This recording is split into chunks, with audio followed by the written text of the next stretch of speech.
Hello and welcome to the latest captaincy video and podcast of the 2022-23 season. My name is Joe and joining me to pick the best captaincy candidates for Game Week 4 is Tom Freeman, Fantasy Football Scouts Deputy Editor. Tom, how are you?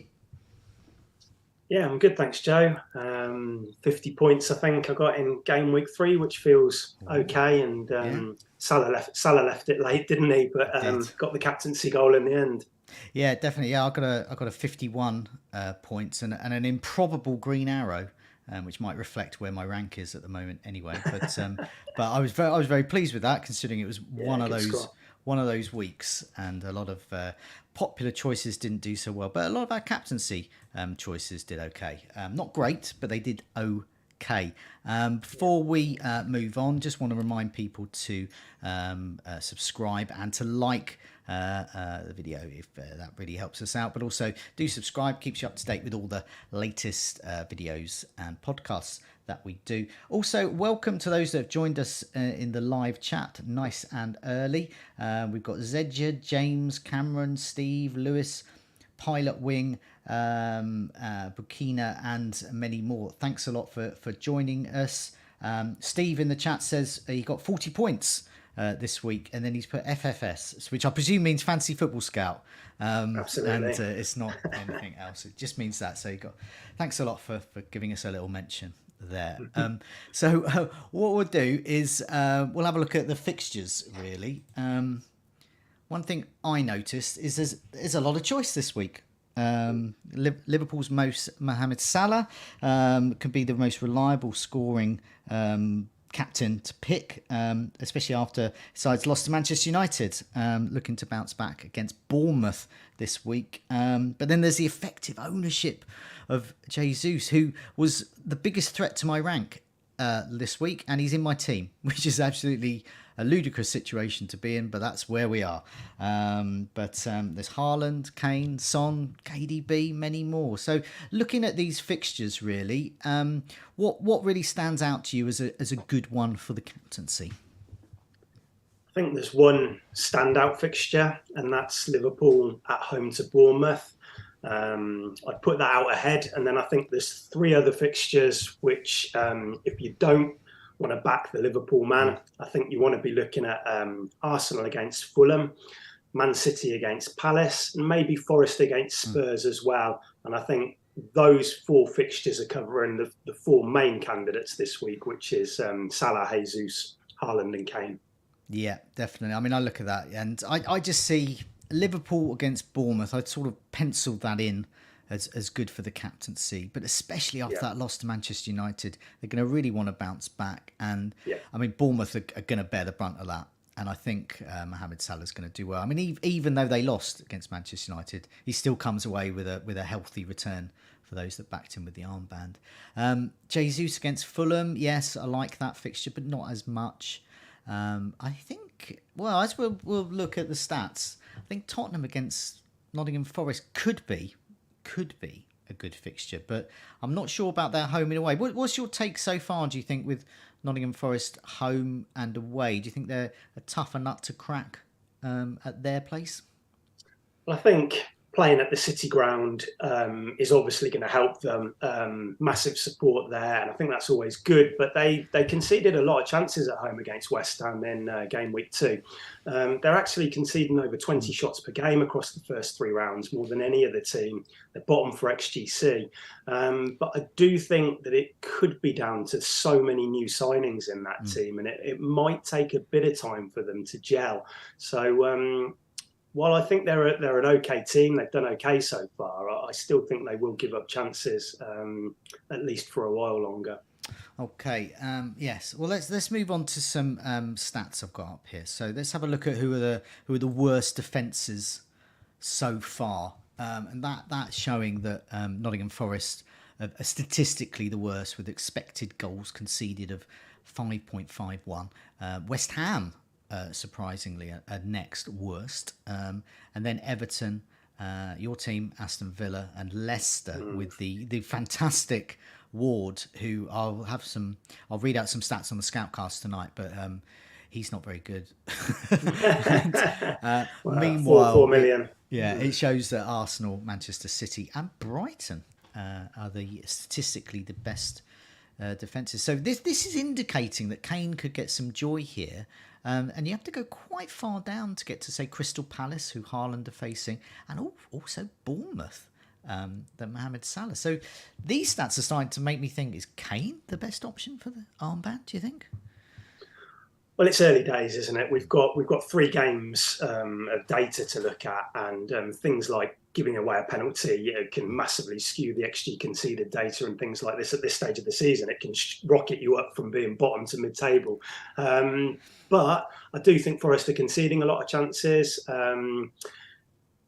But I think that Liverpool fixture, I mean, we see Bournemouth haven't actually given up. They've conceded 7 over the last 2 against City and Arsenal, but the stats aren't actually too bad. Yeah. My issue with Bournemouth is they don't offer any attacking threat, which I think invites pressure onto them. They went to a 4-3-3 against Arsenal in the second half, which helped them at the weekend. But that, if they switch to that system at Anfield, that's going to leave them more exposed at the back. And I just see a team like Liverpool capitalising, even with the injury issues that they've got all over the pitch. There's also rotation as well. So whilst I'm not suggesting that Harry Kane's going to get rotated, if Conte wanted to, he does have Richarlison as an option. So he's got a very solid 4th attacker there that can go into that front 3. Similarly with Manchester City, and we know that Haaland is going to get rotated at some point soon, because Pep Guardiola has said that. Once again, we'll talk about that a bit more in the Scoutcast tonight. But when it comes to Liverpool's attacking asset, I mean, I looked at the bench last night and I couldn't work out who could come on for any of them. I mean, they have to play at the moment. Diaz, Firmino and Salah, surely. Yeah, they're stretched. Darwin's still suspended. Jota's out. Carvalho came on and did very well last night, I thought. But you'll probably expect. I mean, he's not going to bench Salah now, is he? In the current situation, they've only got 2 points from 3 games. They need to win, and he'll start the next few matches. The same can't be said for Haaland, who looks primed for a rest. Perhaps not this weekend, but perhaps that midweek round of fixtures in game week 5, which will be something to look at next week. Yeah, definitely. Let's have a look at some more stats as well. So we've got the most attacking players so far. So I mean, this is the top 1, 2. I think I did the top 10. Yes, it is the top 10. So I haven't excluded anyone, which is why Mitrovic is at the top, who could be a captaincy candidate, except he's playing. Got a tough fixture against Arsenal. Yeah. But it shows that Haaland is expected goal involvement is expected to be involved in 3 goals so far, and he scored 3 as well. Zaha's up there as well, just under expected goal involvement, just under 3. He has scored 3. Kevin De Bruyne, another option there, expected goal involvement above 2. Same with Jesus, above 2, and he scored a couple of goals. But he's got that assist potential as well. Real strength of him is his array of points he can get. Rodrigo, a bit of a midfield sensation there in the game, just over 2 expected goal involvement. Pascal Gross at Brighton. I'm still not quite sure for the how potent he'll be with the new left back coming in, because Trossard will move in a more attacking role. But anyway, that's probably only the true maverick would captain Pascal Gross, and hats off if you do.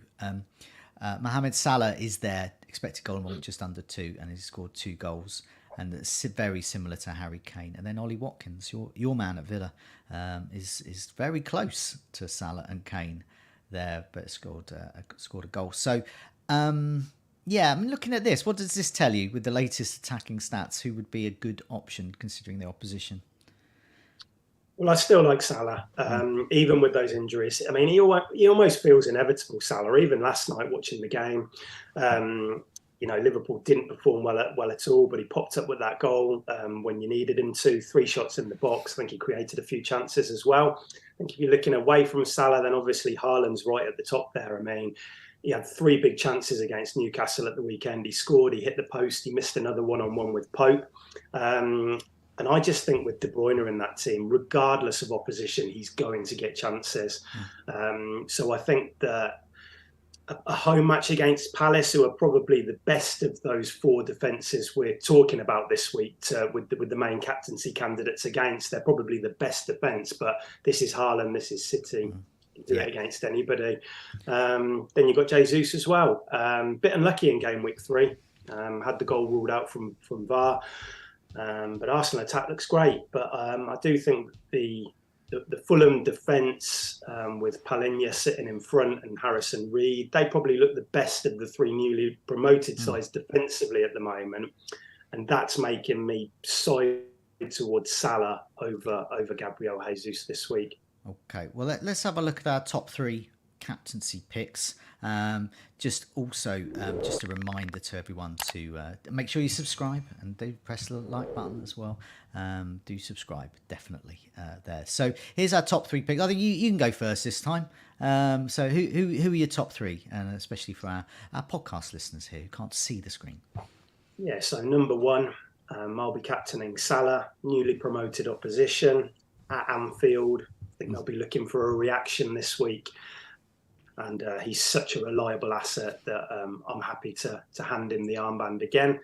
Second, I've got Haaland there. I mean, I just spoke about him. I think he'll get chances against every team he plays, regardless of opposition. There was a bit of a lack of control with City against Newcastle at the weekend, but I think Pep will address that. I think Bernardo Silva will probably go into more of a central role, and just the volume of big chances he's getting at the moment, I think he'll never be a bad option for captaincy.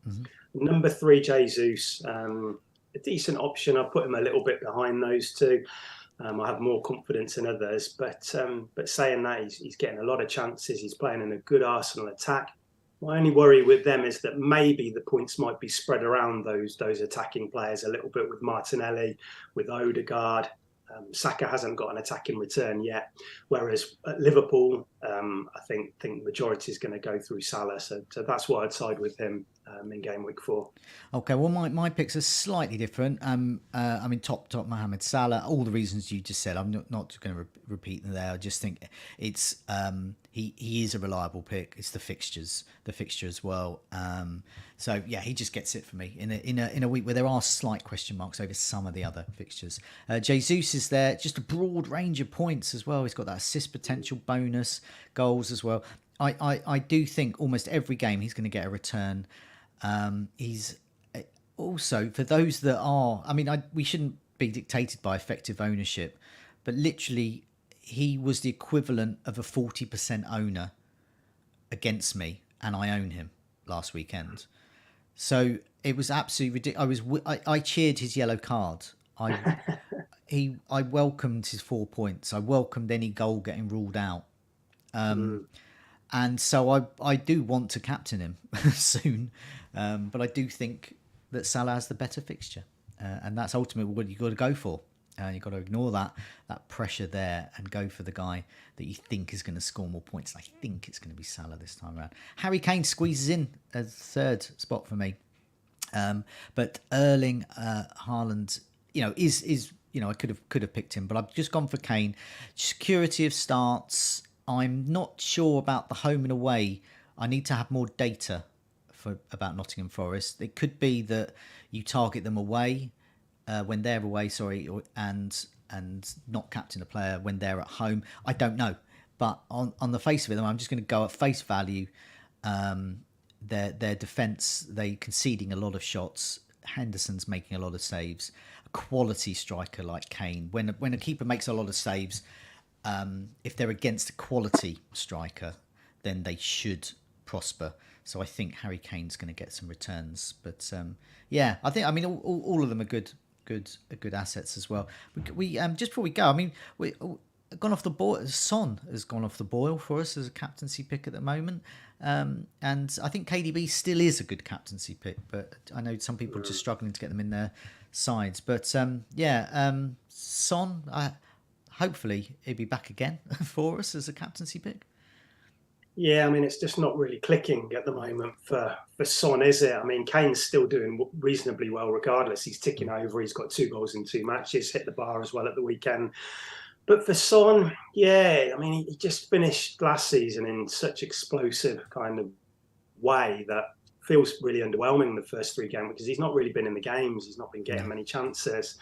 He's too good a player for this to last. But certainly at the moment, if you're looking at that Spurs fixture, you're going to go for Kane, and Son's being bought off a bit with Richarlison as well in matches. So his minutes is, I think Richarlison now feels like a bit more competition for Son than Kulusevski on the other side.